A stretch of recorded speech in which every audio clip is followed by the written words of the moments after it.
this world, there are many great human beings who changed our world for its greater good. However, in the month of February, we focus on Black history. Over time, there were many society-changing people, like the famous Dr. Martin Luther King Jr. and Rosa Parks. Aside from the renowned, there are many other great civil rights movement activists, like Ida B. Wells Barnett. This mighty woman, who was born in Holly Springs, Mississippi, used the power of writing and informing people of the tremendous deeds of whites in the South. With the power of words, she contributed to the major desegregation in the era of time where blacks and whites were like oil and water, uncombined and divided. On the day of July 16, 1862, a life form was born into this world by James and Lizzie Wells. Little did this baby girl know that she would grow up into a woman that would refine the civil and women rights of the United States of America. From the start, she was a freed slave who had the father figure of an active Republican who was involved in the Freeman's Aid Society and the benefactor to the start of Shaw University, now Rust College. Growing up, she had the knowledge for education in literature, but had to drop her college education to sustain her siblings since her mother and father had died from an epidemic. She worked as a teacher until an event very familiar under someone else's name had occurred. Ida B. Wells Barnett was on a train ride from Memphis to Nashville on May 1884. She had bought a first-class ticket thinking that she had a right to be in her seat, but she was wrong. The train conductor ordered her to move to the African-American section, but refused like Rosa Parks. She was outraged, refused on principle, and decided to do something. Due to her anger and frustration, she bit one of the working men on the hand. Ida B. Wells Barnett sued the railroad company and won $500 settlement in a circuit court case. However, it was later overturned by the Tennessee Supreme Court. You can say that this was her turning point, the happening that made her an anti-lynching crusader and women's rights activist.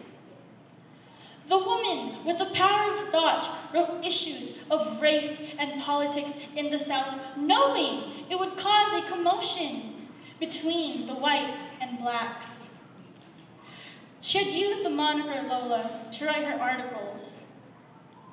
They were published in black newspapers and periodicals. This gave blacks, and fortunately, a tiny amount of whites, to think about the effects on the community and how it affects the party of people. It changed how the individuals viewed their behavior and if it was just or unjust. She kept writing and writing that she soon became owner of Memphis Free Speech. She thought that her writing was changing people, until something unbearable happened to 3 of her friends. Ida B. Wells Barnett published an article denouncing the lynching of 3 of her friends. They were accused of raping 3 white women. As a result, she was evicted out of town by the Memphis whites. She knew that deep down, she could not just sit around and be a bystander.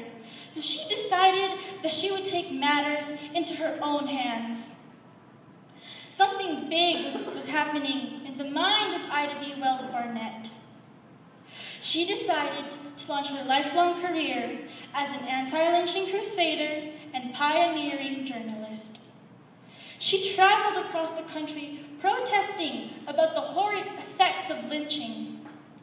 She could not stand the lynching done to humans without complaint under oath, trial, opportunity for defense, or moral appeal.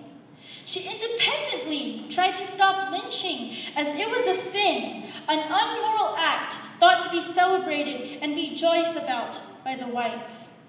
So, in 1910, Ida B. Wells Barnett helped co-found the NAACP, National Association for the Advancement of Colored People.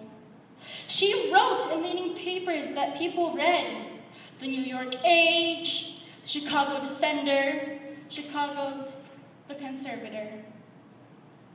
Now, other people might say that Ida B. Wells Barnett did nothing to change segregation because when she died, segregation did not change. But think about this. If people did not have anything to start with, then what could they have completed? Yes, she might have not stopped it, but she influenced the move for a better today. So we should not overlook the courage she had to make an effort of modifying the country. All in all, Ida B. Wells Barnett was a woman who defended and wrote for the voiceless, the helpless, the defenseless. She used the power of words to try and end segregation. She was the start, because how can something end without a beginning? With her turning points and her courage, she wrote her opinions that impacted the thinking, behavior, and knowledge of the blacks and whites. That was who Ida B. Wells Barnett was, as a living, breathing African American. Yeah.